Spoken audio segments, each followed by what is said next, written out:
muga rero uravye ibi vyubu nyene yaravuze ko atamuntu ashaka gupfa muga nta uraduha amakuru neza sinzi ko mwe muyafise harabapfuye ariko je twarabonye abantu benshi bagiye bandika ati nanaka yapfuye none nakuyohe jewe je narabibaye nabibonye ava kuva bigitangura hano rero vyangyohera nkanatwenga ni nka samedi mu groupe barahana batubwira ngo mwibuka kwejo atabona azopfa ya ejo nararavye harabamo bavuga bapfuye nabakiya ego hajya ikintu Prophète Modeste yavuze kijya kiragoye nico gituma bafise abantu benshi bamupinza bijya yavuze je ndazi n'abandi bantu bamaze gupfa bakazuka kandi bari ngaho Bujumbura kandi babigira muga kuriwe nivyo amaze kuba ivyo byamaze gukora kuko ijya gusana imvise ko niyo guhera muri 2019 sinzi ko iyo histoire ubu yizi kubera bo yari yatangwe kuvuga cagiye ibintu vy'intamba avant ya ariko mbashaka kumenya wowe ku ruhande rwawe urabona ko neza na neza yosengera umuntu agapfa hama agasubira akamuzura yes ya abwo no kwemera ko bitokuna Mbayahaga Mbayahaga nima kubera iki muvuga ati Mbayahaga ntimuvyemera ariko abandi mukavyemera Mbayahaga nimukomeze mugenza hanje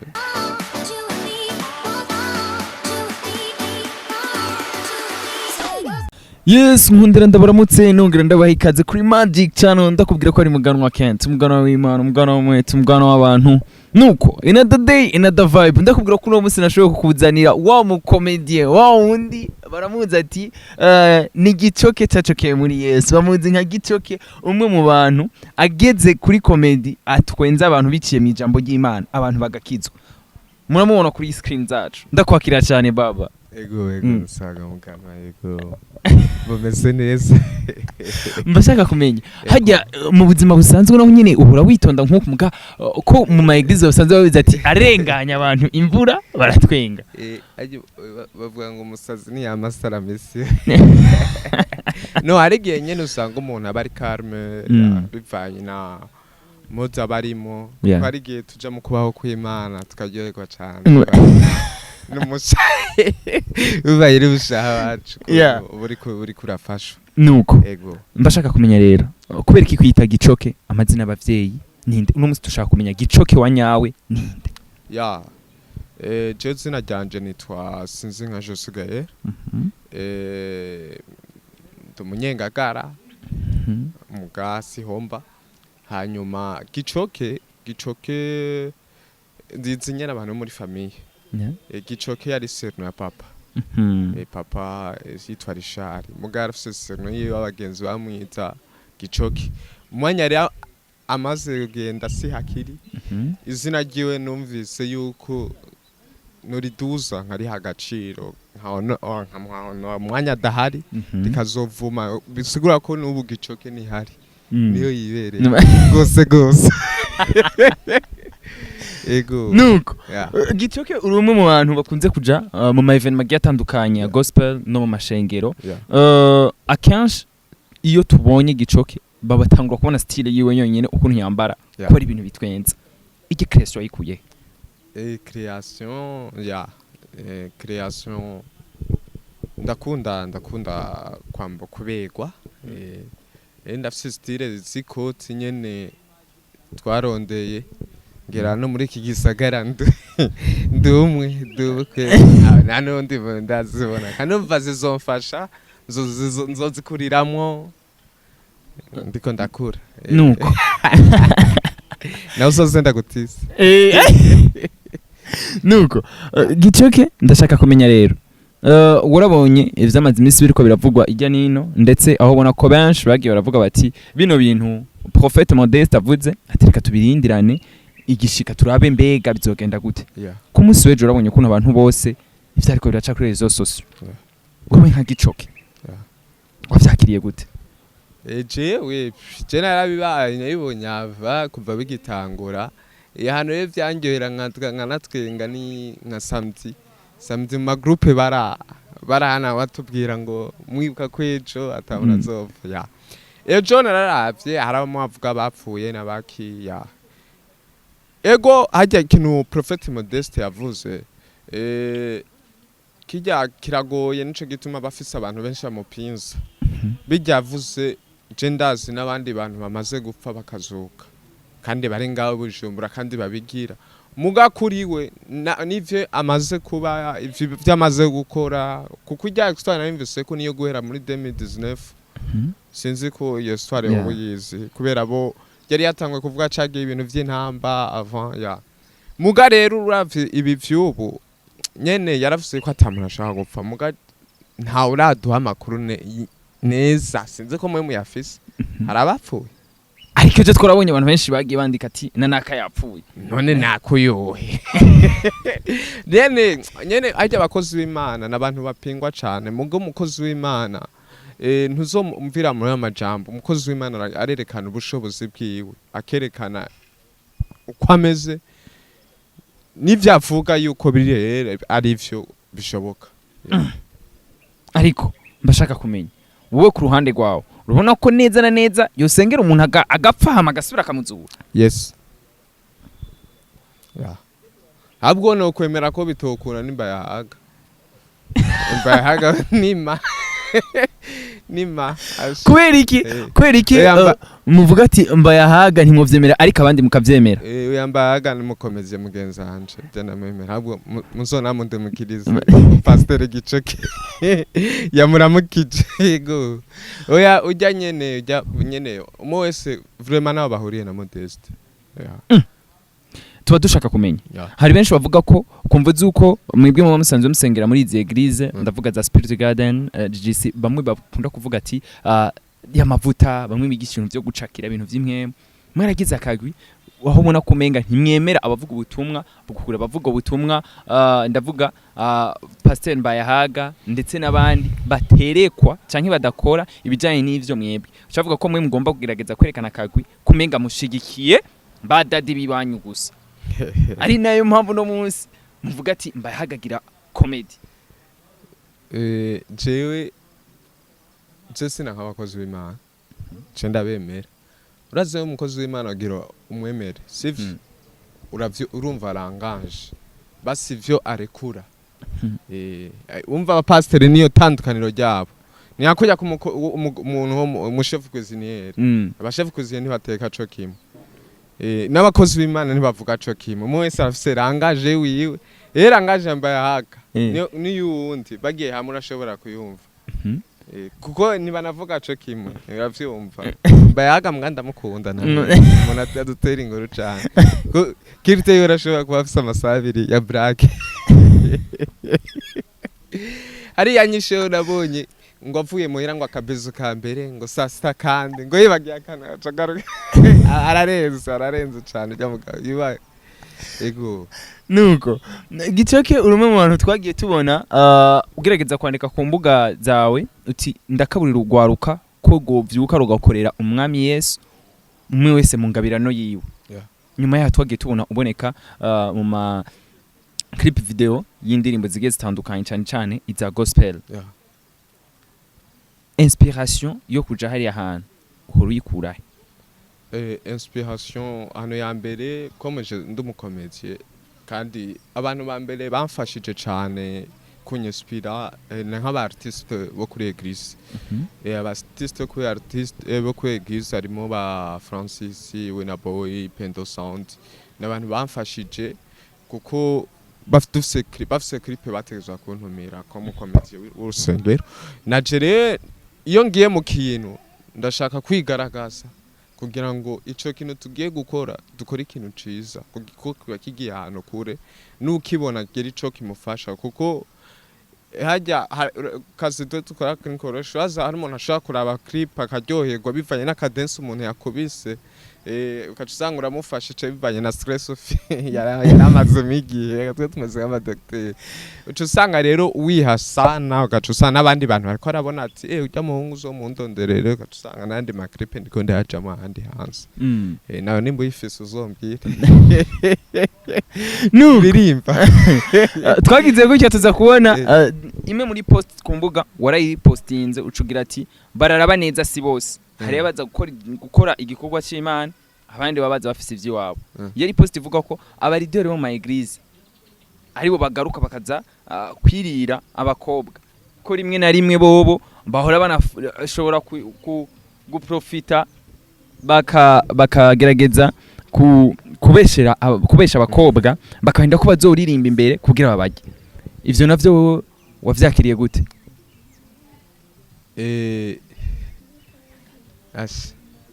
nukuri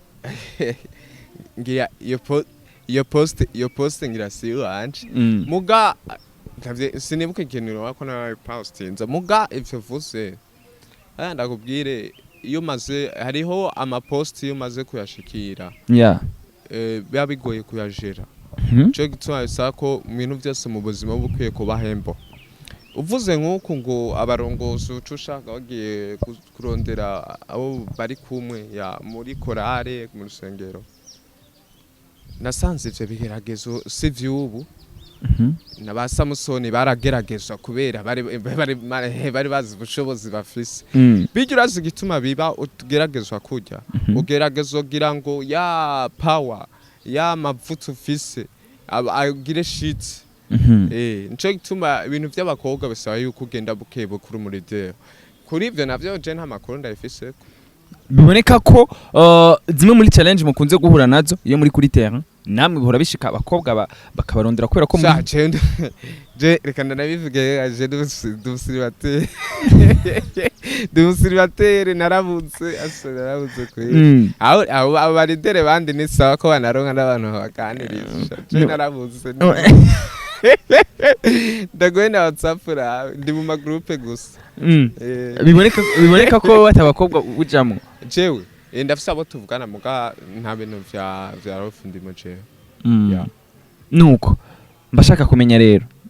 gicoke misi yose iyo hageze comedy bigenda gute kugira ushobore guhuza comedy yawe ze kwinjirana n'ibintu vy'Imana n'ijambo ry'Imana just nkina comedy za gospel tu ndakina n'izindi biravana n'ukuntu ivyo ngiyemo na shooting mba ndimo kuko nkunda afise groupe ndimo yitwa New Guys Comedy y'abapeti baradukorana bo mu Kanyosha bobo rero nitukorana muri gospel tuyajyana tuntu mu cité umwe yivye iki mwatwaye nyene ibintu nyene dusanzwe nyo ayo mangaze mu vya gospel naho gospel gutegura comedy uramanza ukashira ukavuga ati mbe iyi comedy yankine iri kuri izofashika umuntu azoyibona ego cyanda umuntu ashobora kina comedy ndiko ndakupressure ndakubwira ijambo ry'Imana kugira wowe uhinduke mugaca tumenye ukuntu dushiramo ibirungo vya comedy cyaho kaza ndiko ndagusengera gana mutima akina gospel mutima yakina gospel njya video ariko yabaza mu ijuru nk'ijya story ya Modeste yarabajije mu ijuru sinzi iyo video ko amaze kwibona Mikael ngo baravuganye mubwira ngo nivyo ngo ntazopfa amwe mu makuru dufise bavuga ko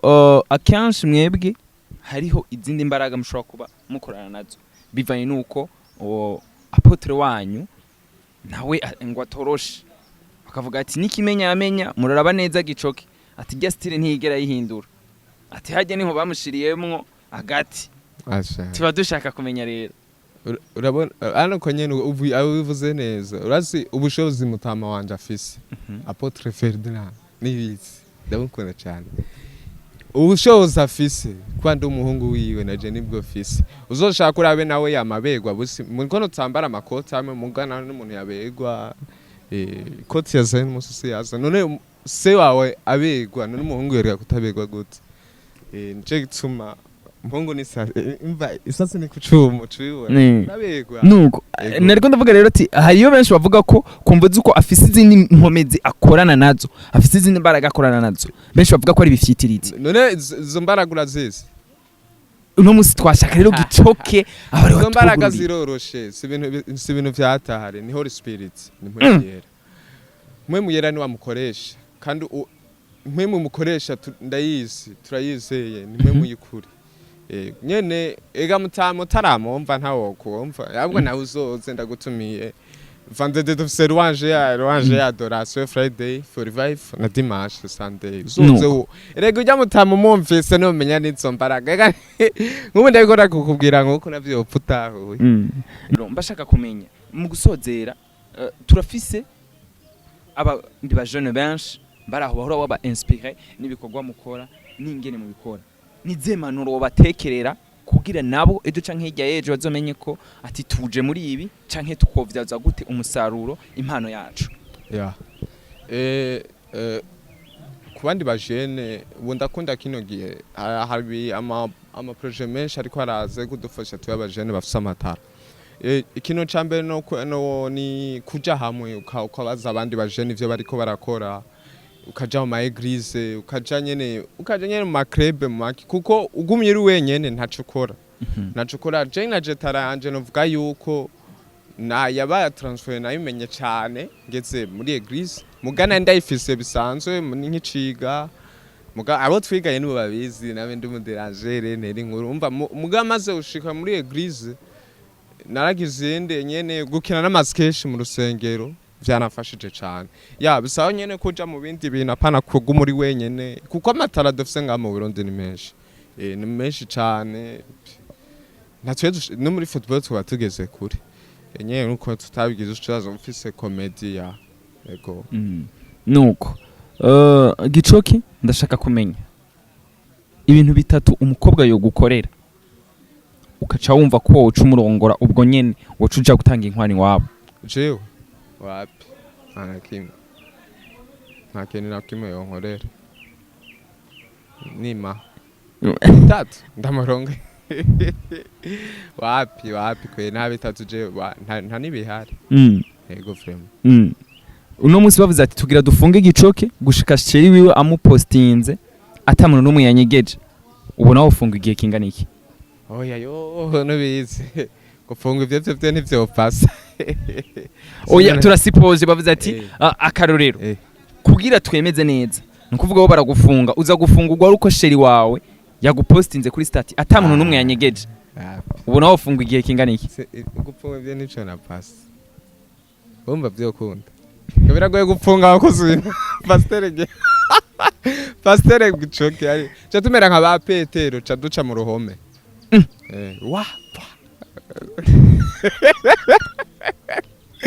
Ivyo ni vyo kunda iyo ayita imagination.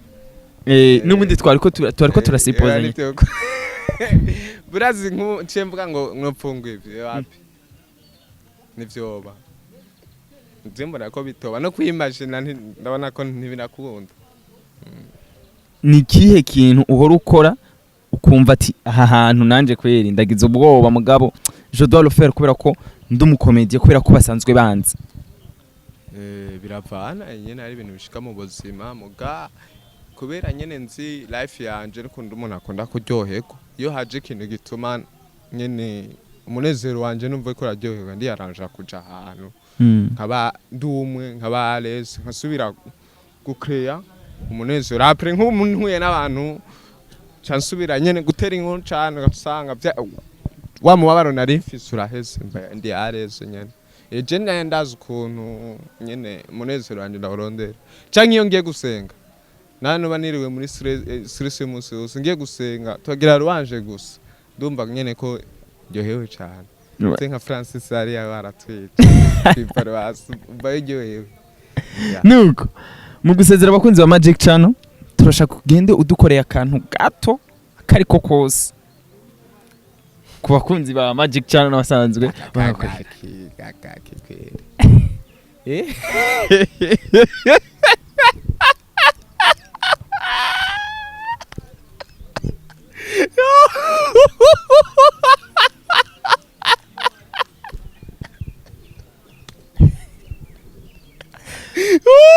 uratera jera na gare simvuga n'ivyo nobabwira none nobabwira iki birakwiye vraiment. Hanyuma ndashimiye abantu nukuri ikiganiro cya kitesa muganwa nyene n'umuganwa nyene vraiment nagango kifreshe uraza kwipara wase ndakuronderera hanyuma uruva vraiment je ndaryohewe Thank you, Mike Chan. Aujourd'hui, vraiment, je suis à l'aise pour faire cette interview avec Muganwa. Et vraiment, en tout cas, vraiment, nafurahi sana. Et ndibaza tuzosubira nibabishaka. Ego, you are so blessed, Marahezo. This is the Gicheke on the beat. Thank you. This is the Gicheke on the beat. Erega abakomedi duhuruka tubaye baririmbye nibukebuke nawe mu minsi zova tubona washoboye kuja muri studio kugira ushobore gusohora nzosohora n'amafilme byose je ndakina byose ibintu byose uziko bishoboka ko dutera imbere tuzogenda turi mu nzira y'iterambere 2060 Urundi bwifashe nuko ndakubwira ko twari kumwe na Gicheke kuri Magic Channel niyo twari ko turayaga kuri ibintu biriya dushobora kurabira hamwe mbega gute ibintu byoshobora kugenda neza wari karadufasha kugira dushobore kuronka ano masana ameze neza mwite Scott